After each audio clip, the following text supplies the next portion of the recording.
할렐루야. 하나님을 찬양하는, 주님을 예배하는 또 오늘 하루가 밝았습니다. 8월 13일 큐티의 시간, 새벽 말씀 묵상의 시간이 밝았습니다.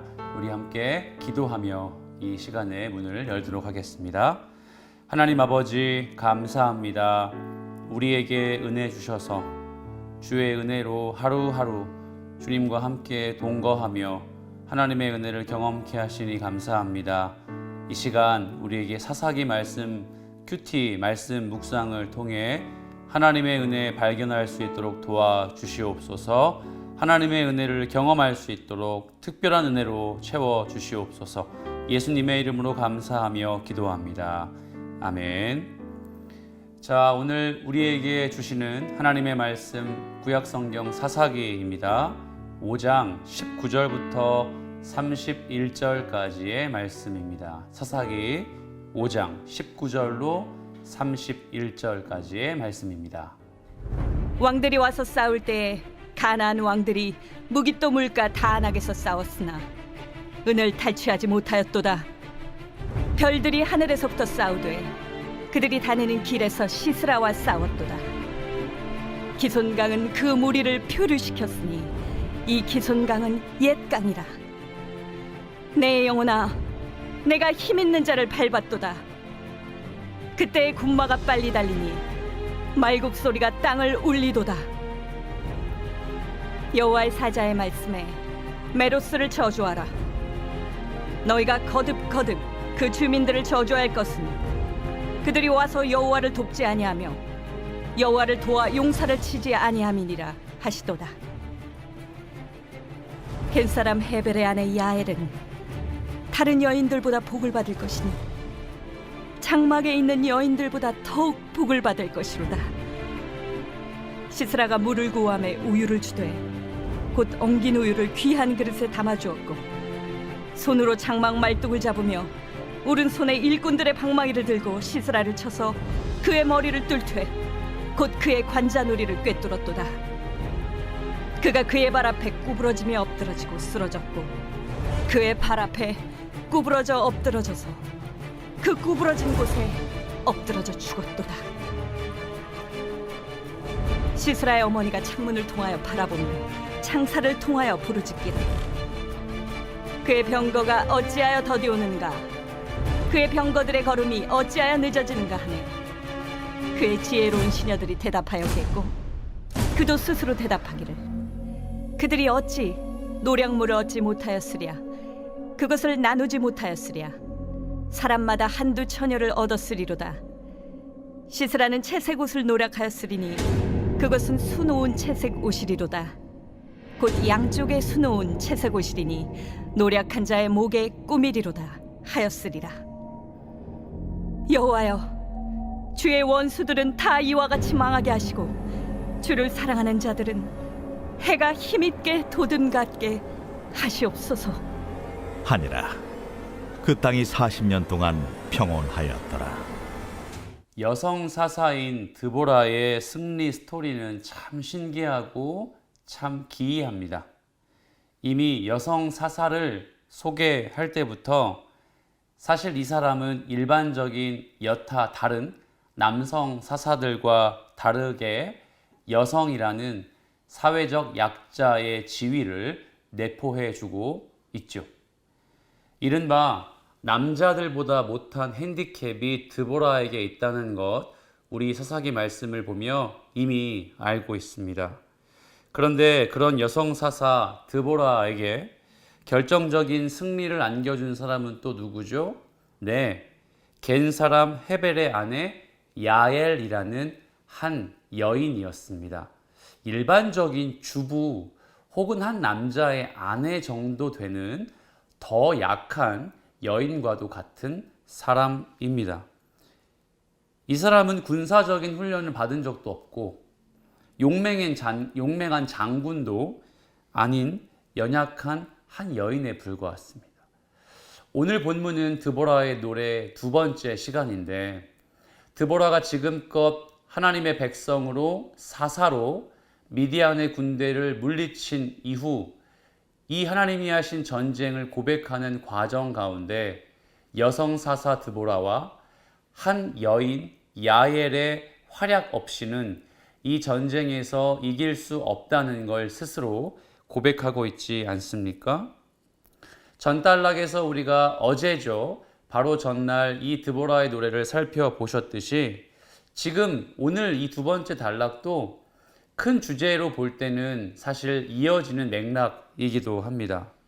그런데 조금 더 깊이 이 두 번째 드보라의 노래가 무엇을 내포하고 있는지 우리 잠시 묵상해 보도록 하겠습니다. 20절을 보면 이런 표현이 등장하죠. 별들이 하늘에서부터 싸우되 그들이 다니는 길에서 시스라와 싸웠도다. 성경에서 하늘이란 지명은 상당히 신령한 영역, 장소입니다. 꼭 기억하셔야 해요. 하늘은 우리가 눈을 들면 구름과 새들이 날아다니는 그런 장소이기보다는 유대인들 그리고 고대 사회, 성경에서 이야기하는 하늘은 신령한 곳, 그러니까 신의 존재를 내포하는 곳이었습니다. 이스라엘의 하나님께서 그 하늘에 존재하셨다는 것을 우리는 이미 하늘에 계신 우리 아버지여 라고 하는 주기도문을 통해서도 이 하늘을 배우고 있죠. 그런데 여러분께서 보신 이 20절 말씀을 보시면 단순히 우리가 사는 땅이 아닌 하늘에서 어떤 일이 있었느냐? 별들이 하늘에서부터 왔답니다. 별들이 시스라와 싸웠답니다.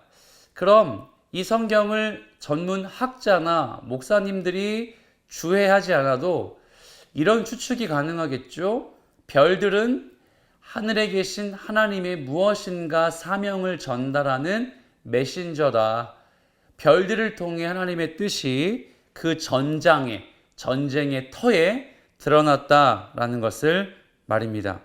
사랑하는 여러분, 드보라의 노래에서 고백하는 이 전쟁은 하나님이 개입하시는 전쟁입니다. 하나님이 주도하셨고 하나님이 계획하셨으며 하나님이 승리까지 이끌어 주시는 전쟁이었습니다. 우리가 알다시피 이 전쟁은 미디안 군사와의 전쟁입니다.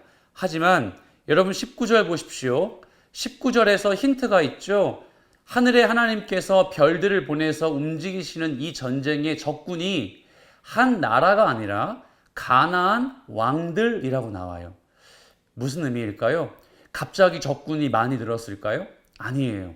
이 점은 바로 가나안의 왕들, 가나안 전체 이방 세력, 그들의 신들과의 전쟁이었고 하나님과 하나님 이외의 모든 세력과의 전쟁이었다는 것을 우리는 알 수 있습니다.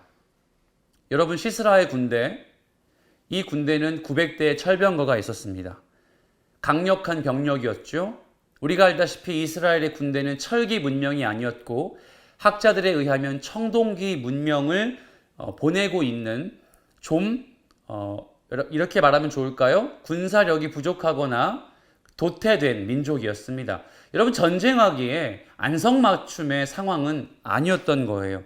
그런데 하나님은 이 900대의 철병거를 아무 손도 쓰지 못할 만큼의 위력을 발휘하셨습니다. 어떻게 해요?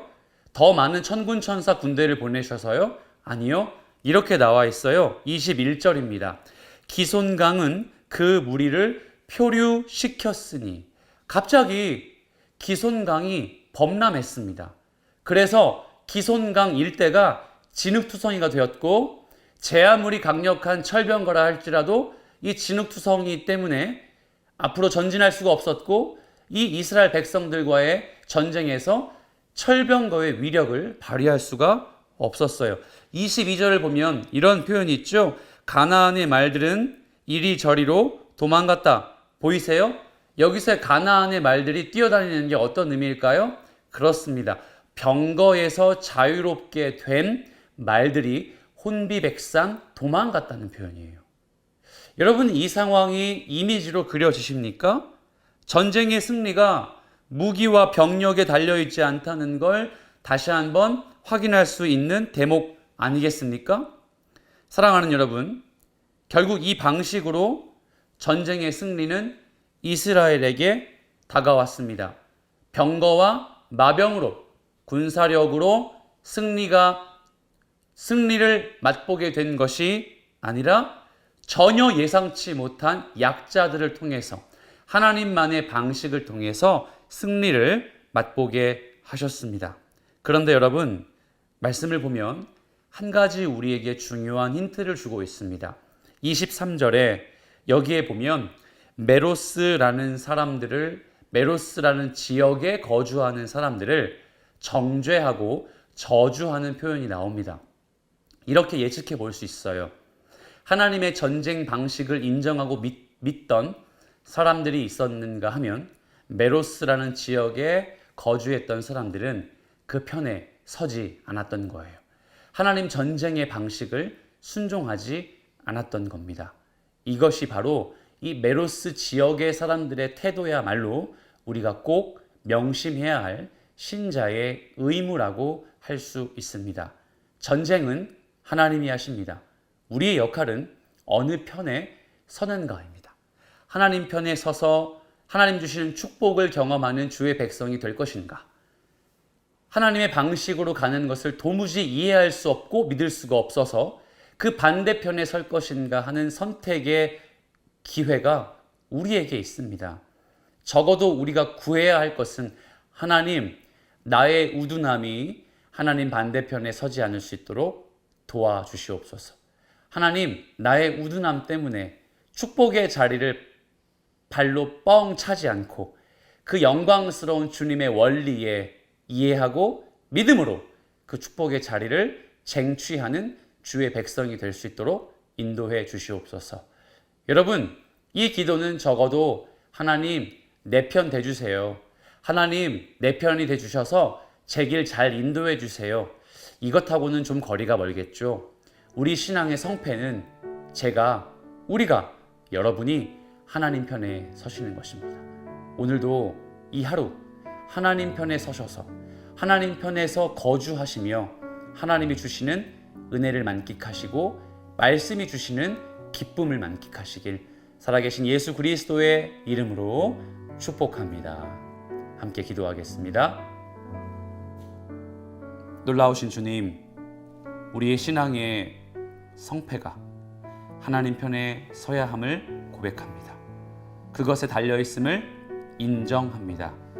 우리가 우둔하고 부족하여 하나님 반대편에 서지 않고 우리의 죄성이 시야를 가려 하나님의 축복의 자리에 거하지 못하는 아버지 그런 부족함과 실수를 범하지 않을 수 있도록 우리와 함께하여 주시옵소서. 늘 주님의 편에 서길 원합니다. 주님이 나의 편이 아니라 내가 하나님 편에 있는 성도임을 고백하는 주의 백성 될 수 있도록 우리 모든 공동체 될 수 있도록 인도해 주시옵소서. 예수 그리스도의 이름으로 기도드립니다.